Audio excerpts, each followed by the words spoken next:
చూడుము నా అరచేతుల మీదనే నిన్ను చెక్కి ఉన్నాను.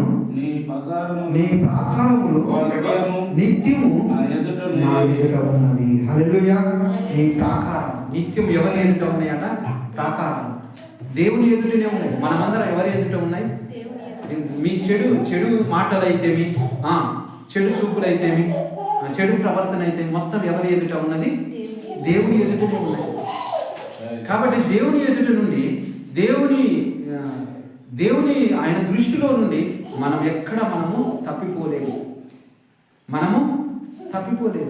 ఆయన ఎదుట నుండి మనం ఎక్కడికి మనము ఆడిపోలేము. కాబట్టి మిమ్మల్ని సహోదరు అరచేతిలో మనల్ని చెక్కి ఉన్నాడు. ఆయన అరచేతిలో మనం చెక్కి ఉన్నాం. ఈ అరచి ఎప్పుడు ఎక్కడికి పోతాయి? మన అరచేతులు అటు ఎప్పుడు మోహం కాడికి పోతాయి. మన చేతులు ఎక్కడికి పోతాయి? మోహం కాడికి పోతాయి. కాబట్టి దేవుని యొక్క అరచేతిలో చెక్కున్నప్పుడు ఆయన చేతులు ఎక్కడికి పోతాయి? దేవుని చేతులు ఎక్కడికి పోతాయి? మొహం దగ్గరికి పోతాయి.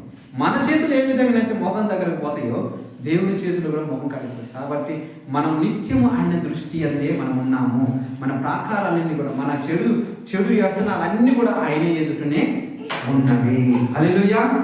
కాబట్టి ప్రతిదీ కూడా మనం లెక్కలోకి వస్తాం. 5వ అధ్యాయం 10వ వచనం, 1 కొరింథీయులకు రాసిన పత్రిక 5వ అధ్యాయం 10వ వచనం ఏమున్నది అక్కడ?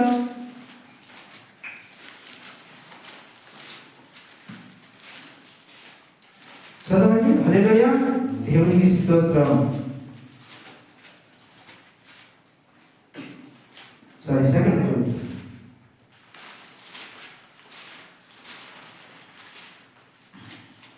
సెకండ్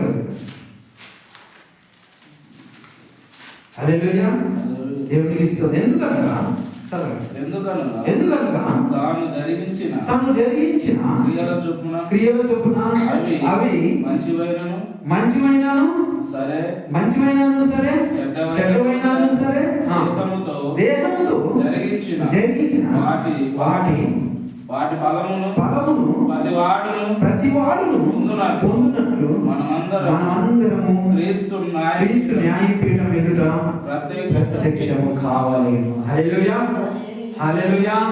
దేవుని యొక్క క్రీస్తు న్యాయపీఠం ఎదుట మనమందరము ప్రత్యక్షము కావలేను. మనము శరీరంలో ఉండి ఇష్టం వచ్చినట్టు ప్రవర్తిస్తామేమో. శరీరంలో ఉన్నప్పుడు ఇష్టం వచ్చినట్టు దేవుణ్ణి అశ్రద్ధగా, దేవుణ్ణి అవిధేయతగా దేవుణ్ణి స్తుతించామేమో. కానీ శరీరంలో ఉన్నప్పుడు ఏ క్రియనా ఎక్కడికి పోయి తెర మీద చూపెడతారా? స్క్రీన్ మీద చూపెడతారు. నీ క్రియలన్నీ కూడా స్క్రీన్ మీద కనపడతా ఉంటాయి. హల్లెలూయా. కాబట్టి మీ శరీరంతో జరిగించినటువంటి మంచివైనాను సరే చెడ్డవైనాను సరే న్యాయపీఠం ఎదుట సినిమా చూసినట్టు చూస్తాడు. నీ క్రియలే సినిమా చూసినట్టు నీకే చూపెడతాడు. ఎవరికి చూపెడతాడు? మీకే చూపెడతాడు. కాబట్టి మనం దేవునిలో భయభక్తులు కలిగి ఉదయించు సూర్యుని వలె ఆకాశంలో నక్షత్రంలో తేజరిల్లు నక్షత్రం వలె చేస్తాను.